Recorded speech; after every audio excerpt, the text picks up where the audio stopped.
Ayan guys, andito pa rin kami ngayon sa Skyway guys. Ang ganda ng daan dito sa Skyway. Alam nyo guys, ang laking tulong nitong Skyway simula nung napatayo itong Skyway. Malaking tulong siya sa mga motorista, lalo na yung mga galing north na papuntang south.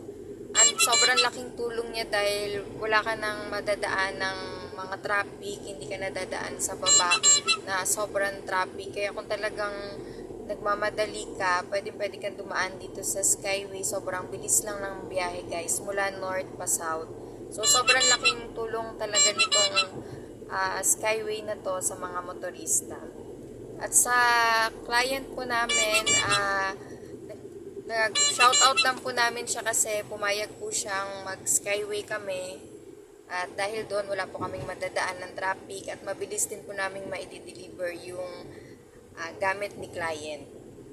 So, yan guys, 58 minutes na lang, nandun na kami sa Laguna guys. So, ganun lang siya kabilis, ganun lang kabilis yung biyahe niya kapag dito sa Skyway yung daan.